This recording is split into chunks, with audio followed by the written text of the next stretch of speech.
اعتکاف وہ عمل ہے جو رسول اللہ صلی اللہ علیہ وسلم نے پابندی سے فرمایا. جب آپ صلی اللہ علیہ وسلم کا آخری وقت تھا، عمر کا آخری حصہ تھا، تو اس میں آپ صلی اللہ علیہ وسلم پابندی سے اعتکاف فرمایا کرتے تھے. دنیا کی ہر قوم میں اعتکاف کی عبادت رہی ہے. جو بت پرست لوگ ہوتے تھے وہ فَنَظَلُّ لَهَا عَاكِفِينَ، قرآن کہتا ہے کہ وہ بھی بتوں کے سامنے جو ہے وہ ادب سے اور اس خاص قسم کی ہیئت بنا کے بیٹھ جایا کرتے تھے. تو جب اسلام دنیا میں آیا تو اسلام نے ہمیں بتایا کہ ہم نے اگر عبادت کے لیے اپنے آپ کو باؤنڈ کرنا ہے تو ہم صرف اللہ کے لیے کر سکتے ہیں اپنے آپ کو باؤنڈ، اور وہ بھی مسجد کے اندر. تو نبی صلی اللہ علیہ وسلم نے مسجد میں اعتکاف فرمایا. اس وقت سے لے کے آج تک امت آپ صلی اللہ علیہ وسلم کے اس عمل کو فالو کر رہی ہے. اس کی فضیلت کیا ہے؟ رسول اللہ صلی اللہ علیہ وسلم نے فرمایا ایک دن کا اعتکاف، بشرطے کے اخلاص کے ساتھ ہو، ایک دن کا اعتکاف آپ نے فرمایا انسان کو جہنم کی آگ سے ایسے دور کر دیتا ہے جیسے زمین اور آسمان کا جیسے فاصلہ ہے. تو اس عبادت کا بنیادی مقصد یہ ہے کہ انسان پورے سال دنیا کے کاموں میں مشغول رہتا ہے، وہ سال میں کچھ دن اللہ کے لیے نکالے. جیسے کوئی شخص ہجرت کرتا ہے اللہ کے لیے، اپنے گھر بار کو چھوڑتا ہے، تو معتکف بھی ایک نوعیت کی ہجرت کرتا ہے. وہ اپنے بیوی بچوں کو، اپنے اہل و عیال کو، اپنے رشتہ داروں کو چھوڑ چھاڑ کے اللہ کی گھر میں اور مسجد میں آ کے وہ پڑ جاتا ہے. تو اللہ کو یہ عمل بہت محبوب لگتا ہے کہ اتنی مصروفیتوں میں جب لوگ دنیا کی گہما گہمیوں میں مبتلا ہیں، کوئی شخص میری خاطر سب کچھ چھوڑ چھاڑ کے میرے گھر میں آ کے پڑ جاتا ہے کہ اللہ جب تک تو مجھے معاف نہیں کرے گا، جب تک تو مجھے سیدھے راستے پہ چلنے کی توفیق نہیں عطا فرمائے گا، گویا میں تیرا در چھوڑوں گا نہیں. تو اللہ کو یہ عمل بہت محبوب ہے، اور پچھلی امتوں میں بھی کسی نہ کسی درجے میں یہ عمل مختلف شکلوں میں مشروع رہا ہے.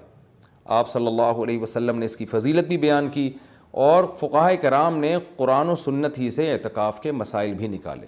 تو اعتکاف کی سب سے بڑی فضیلت کیا ہے؟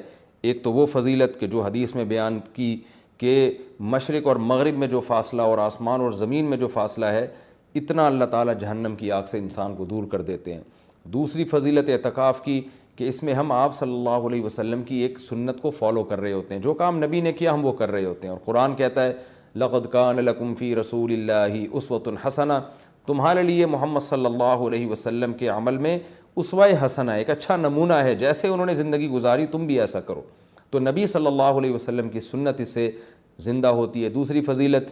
تیسرا فائدہ اعتکاف میں کیا ہوتا ہے کہ آپ 10 دن جب مسجد کے ماحول میں گزارتے ہیں، مسجد کی ایک روحانیت ہوتی ہے، مسجد گناہوں سے پاک جگہ ہے، تو اس کچھ بھی نہ کریں اس روحانیت کے اثرات آپ کے دل کے اندر جذب ہوتے ہیں، لاشعوری طور پر آپ کا دل اندر سے تبدیل ہوتا ہے.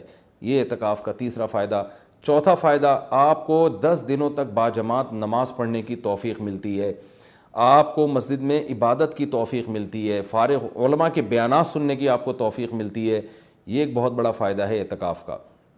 اور سب سے بڑا فائدہ کیا جو حدیث میں بھی منقول ہے، اور آپ صلی اللہ علیہ وسلم نے اعتکاف کی مشروعیت کی ایک وجہ یہ بھی بیان کی ہے کہ اس سے انسان کو لیلۃ القدر نصیب ہوتی ہے. آپ صلی اللہ علیہ وسلم لیلۃ القدر کی رات کی تلاش میں بھی اعتکاف فرمایا کرتے تھے. 10 دنوں کے لیے مسجد میں آ کے بیٹھ جایا کرتے تھے. تو معتکف کو یقینی طور پر لیلۃ القدر کی رات ملتی ہے. بالفرض اگر وہ سوتے ہوئے میں بھی لیلۃ القدر کی رات گزر جائے اور اس سے عبادت نہ ہو سکے تو کم از کم اعتکاف والی عبادت تو اس کو لیلۃ القدر میں ملے گی.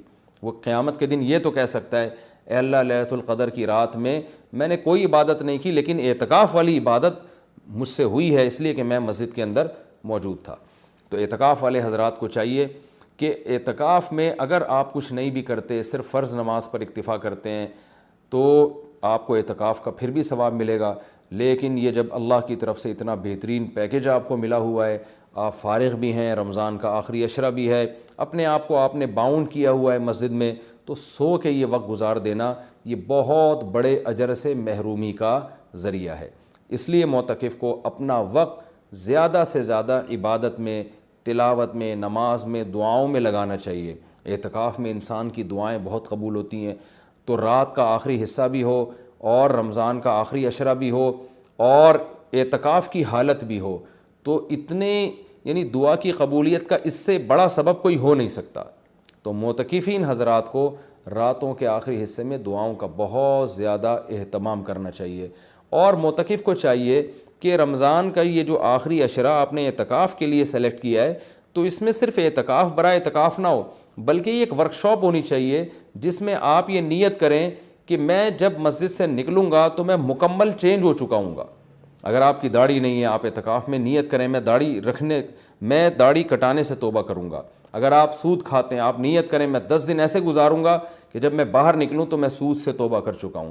اگر بد نظری کی عادت ہے، آپ 10 دن اعتکاف میں اللہ سے دعا مانگیں کہ مجھ سے بد نظری چھوٹ جائے، اور یہ نیت کریں کہ میں اعتکاف میں نکلنے سے پہلے اعتکاف سے نکلنے سے پہلے اس لعنت سے توبہ کر چکا ہوں گا۔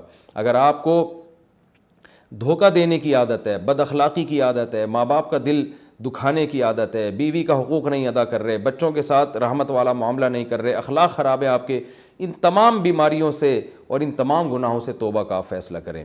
بلکہ میں تو یہاں تک معتکفین کو کہتا ہوں، جو میں نے علماء سے سنا ہے، کہ اعتکاف میں جس دن بیٹھیں سب سے پہلا کام آپ یہ کریں کہ اپنے گناہوں کی ایک لسٹ بنا لیں کہ بھئی میرے اندر یہ گناہ ہے، نماز قضا کر دیتا ہوں، میں شراب پیتا ہوں، میں بد نظری کرتا ہوں، یا میں اللہ نہ کرے اور کوئی بڑا جرم کر رہا ہوں، تو سارے جرائم کی لسٹ بنائیں اور پھر آپ یہ نیت کریں اور وہ پرچی اللہ کے سامنے دعا میں رکھا کریں، اللہ یہ میرے جرائم ہیں تو مجھے ان سے توبہ کرنے کی توفیق دے دے، تو پھر وہ اعتکاف حقیقت میں آپ کا اعتکاف بنے گا۔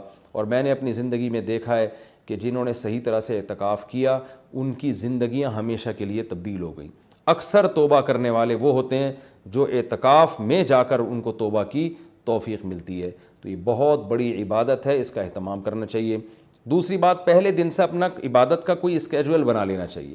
ایسا نہ ہو کہ آپ آ کے بیٹھ گئے، اب سوچنے میں 3 دن گزار دیں گے کہ آپ نے کرنا کیا ہے، تو اپنا ایک اسکیجول بنائیں کہ بھئی تہجد کتنی، تراویح کی تو پابندی کرنی ہے، تہجد کتنی پڑھنی ہے اور کتنے پارے اس میں پڑھنے ہیں، یا کتنی مقدار میں تلاوت اس میں کرنی ہے، تسبیحات کتنی کرنی ہے، کون سی کرنی ہے، دعا کس وقت مانگنی ہے، کتنی دیر مانگنی ہے، یہ پورا ایک اسکیجول پہلے سے ہونا چاہیے آپ کا۔ کھانے پینے کی ترتیب تو پہلے دن بن جاتی ہے کہ سحری کون لے کر آئے گا، افطاری کون لے کر آئے گا، اور رات کا کھانا کون لے کر آئے گا، اور چائے کب پینی اور کون کس وقت لے کر آئے گا، یہ تو ترتیبیں پوری بن جاتی ہیں۔ تو یہ تو آپ باہر بھی کر سکتے تھے یہ کام، اعتکاف تو عبادت کے لیے ہے، تو عبادت کی ترتیب بنانا یہ چائے اور کھانے پینے کی اور پکوڑے اور سموسوں کی ترتیب سے زیادہ ضروری ہے اعتکاف میں، تو شروع میں اس کا اسکیجول بنا لینا چاہیے۔ اس بارے میں کچھ مسائل بھی ہیں کہ اعتکاف کن چیزوں سے ٹوٹتا ہے۔ پہلی بات تو یہ کہ اگر آپ کا روزہ ٹوٹ گیا تو اعتکاف بھی خود بخود ٹوٹ جائے گا۔ اعتکاف جب بھی ٹوٹے گا تو قضا 1 دن کی ہوتی ہے اس کی، جیسے کسی کا اعتکاف ٹوٹ گیا تو وہ اگلے ہی دن مغرب سے پہلے قضا کی نیت کر لے، اور یہ نیت کرے کہ میں جو آج اعتکاف ٹوٹا ہے اس کی میں قضا کر رہا ہوں، کیونکہ وہ سنت اعتکاف تو اب اس کا ختم ہو جائے گا، وہ ایک قضا اعتکاف کرے اور پھر آگے نفلی اعتکاف کی نیت سے مزید دن اگر باقی ہیں تو مسجد میں بیٹھ جائے، تو وہ 24 گھنٹے روزے کے ساتھ قضا اعتکاف کی نیت کر لے گا، یعنی 24 گھنٹے اعتکاف ہوگا اور روزے کے ساتھ، روزہ جو صبح صادق سے غروب آفتاب تک ہوتا ہے۔ کن چیزوں سے اعتکاف ٹوٹتا ہے میں اس پہ تذکرہ کر رہا تھا۔ ایک، روزہ اگر ٹوٹ گیا تو اعتکاف بھی ٹوٹ جائے گا۔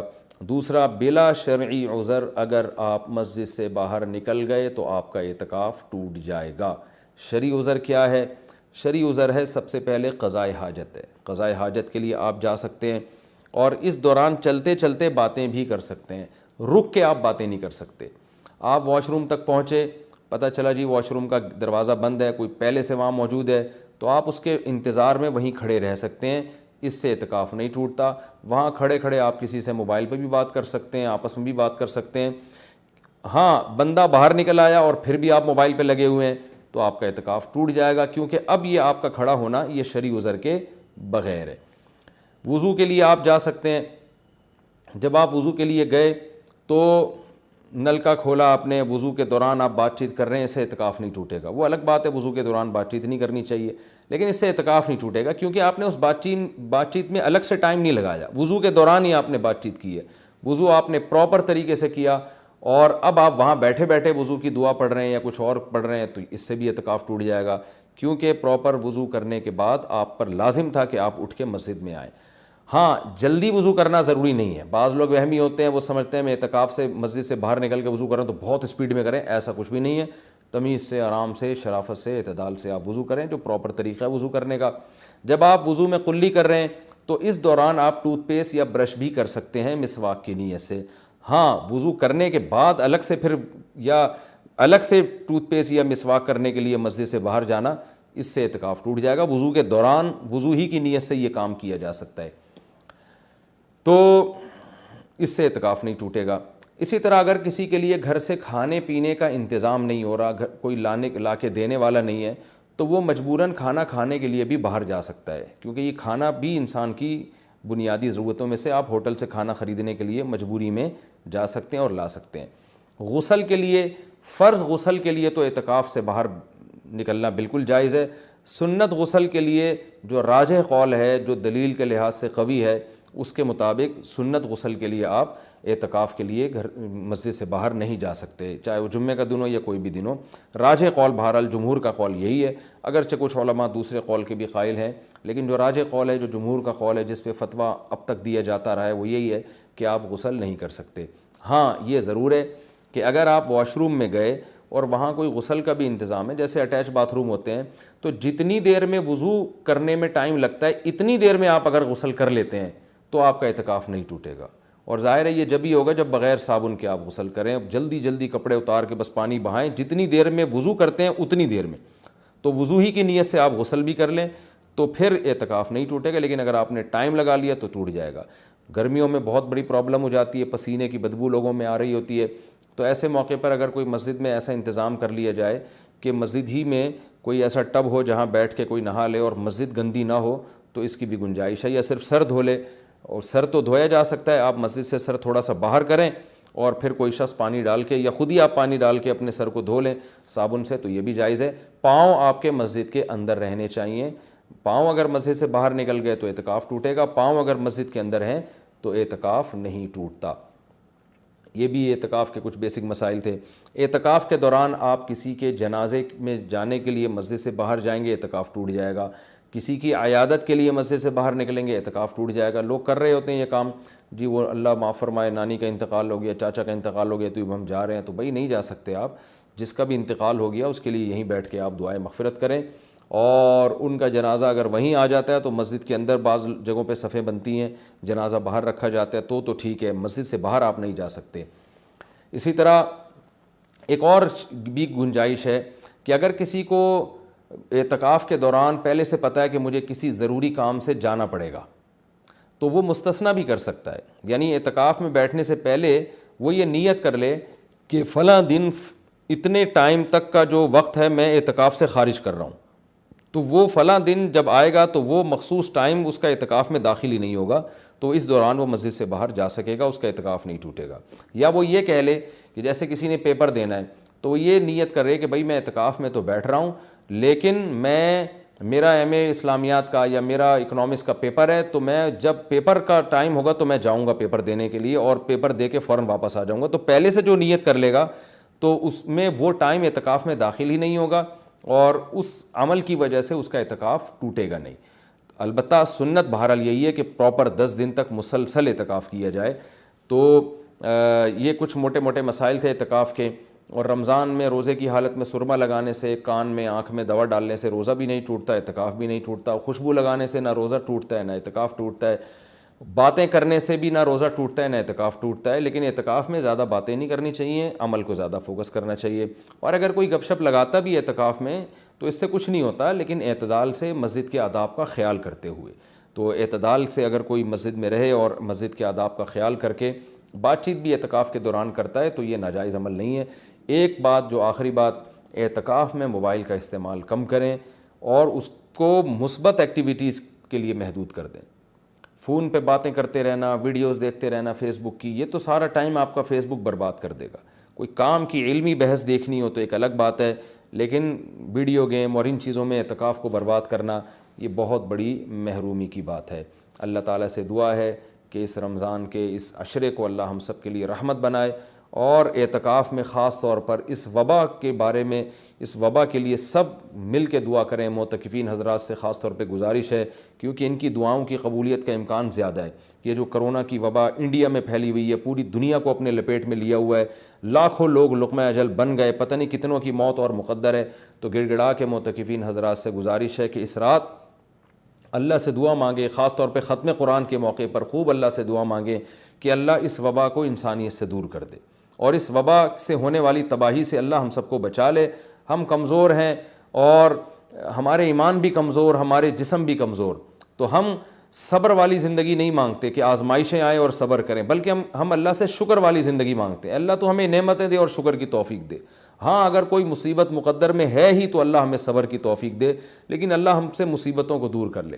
تو اس وبا کے لیے خاص طور پر دعا مانگنی چاہیے سب کو مل کے کہ انڈیا میں جو حالات ہیں، اللہ ان حالات سے انڈیا کے مسلمانوں کو اور وہاں کے دوسرے انسانوں کو، جو بھی لوگ وہاں بستے ہیں، سب لوگوں کو اللہ محفوظ رکھے اور پوری دنیا کو اس وبا سے اللہ تعالیٰ بچائے۔ شاید اللہ معتکفین کی دعا کی برکت سے اس آئے ہوئے عذاب کو انسانیت سے ٹال دے۔ اللہ تعالیٰ ہم سب کو سمجھنے کی، عمل کرنے کی توفیق عطا فرمائے۔